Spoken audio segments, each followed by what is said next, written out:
Hello everyone, আমি পূর্ণিমার নতুন আরেকটি ব্লগে আপনাদের সবাইকে ওয়েলকাম। দেখো, আজকে সকালবেলা আমি ব্রেকফাস্টের জন্য আবার রুটি তৈরি করে নিচ্ছি। তো আমার আটা মাখা বা লেচি কাটা হয়ে গেছে, রুটিটা বেলাও হয়ে গেছে। এবার আমি একটা একটা করে রুটি ভেজে তুলে নেব। আজ একটু হালকাই রান্না করব, সেরকম কিছু রান্নাবান্না আজকে করব না, সেরকম কিছু কাজবাজও আজকে করব না, কারণ শরীরটা খুব একটা ভালো নেই।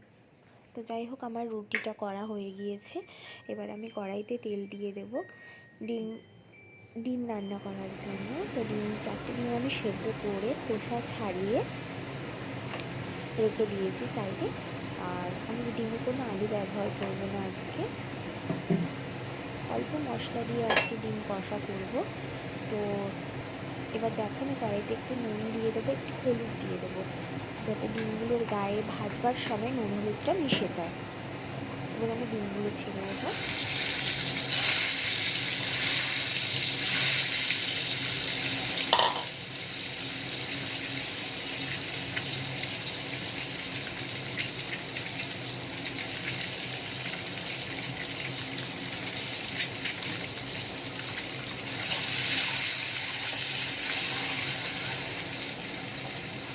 তেলটা একটু কম গরম ছিল বলে ডিমগুলো একটু একটু লেগে যাচ্ছে।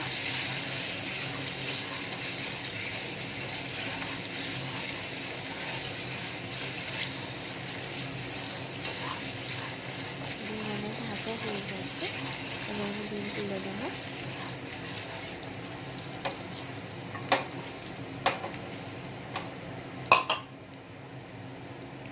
এবার তেলের মধ্যে আমি পেঁয়াজ কুচি আর একটা টমেটো কুচি দিয়ে দিলাম। টমেটো আর পেঁয়াজটাকে ভালো করে একটুখানি ভেজে আসতে দেবো।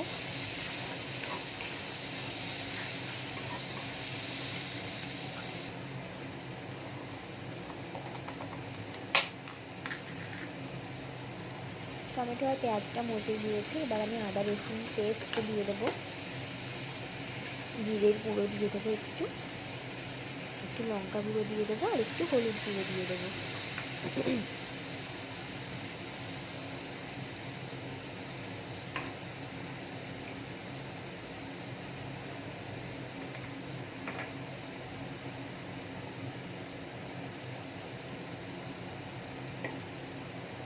সামান্য আমি একটু জল দিয়ে দেবো, কারণ না মশলাগুলো না এত না পুড়ে যায়, ওই জন্য একটু সামান্য জল দিয়ে দিলাম। এবার একটু ভালো করে নাড়িয়ে চাড়িয়ে একটু মশলাটাকে এবার ভালো করে কষাবো।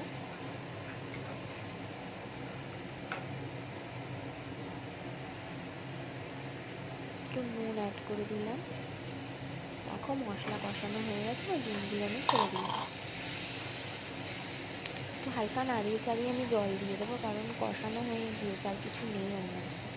আর একটু জল দিয়ে দেবো পরিমাণ মতন, যতটুকু ডিমে জল খাবো আর কি, ঝোলটা ততটুকুই দিয়ে দেবো। একটু শুকিয়ে একটুখানি গ্রেভি টাইপের হয়ে আসলে পরে আমি ডিমটা নামিয়ে দেবো।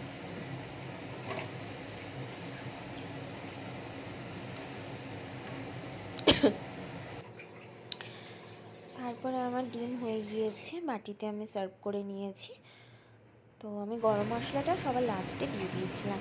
তারপরে কড়াইটাকে আমি মেজে এবার একটু তেল দিয়ে দিচ্ছি। এবার আমি গাঁঠি কচু ছিল, যেটা আমার মেয়ে ভীষণ ভালোবাসে খেতে, আর সঙ্গে আমিও খুব ভালোবাসি। তো গাঁঠি কচু আর আলুর তরকারি দুটো একসাথে করব। তো আমি তেলটা গরম করে গাঁঠি কচু আর আলুটা আমি কেটে দিয়ে ছাড়িয়ে রেখে দিয়েছিলাম। তো আমার ওটাকে আমি ভেজে নেব নুন আর হলুদ দিয়ে, ভাজতে থাকবো। আর গাঁঠি কচু না, মানে একটা জিনিস আমি বলে দিই, গাঁঠি কচু যেভাবে আমি করি, মানে গাঁঠি কচুটাকে আগে ছাড়িয়ে আমি নুন মাখিয়ে একটু রেখে দিই।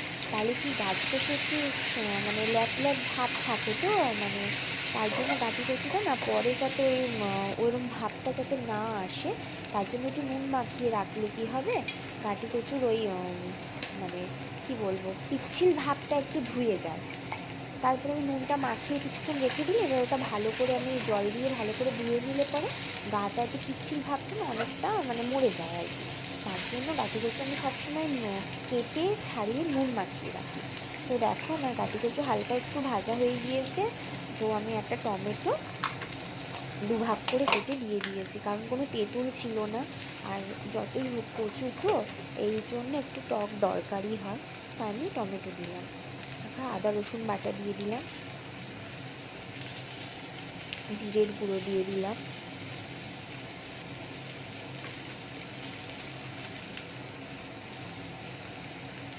হলুদ গুঁড়ো দিয়ে দিলাম,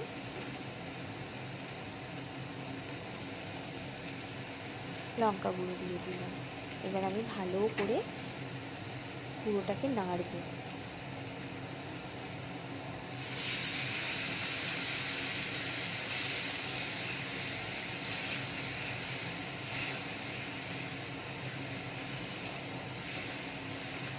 মশলাটা জাস্ট একটু কষে গেলে আমি আবার জল দিয়ে দেবো।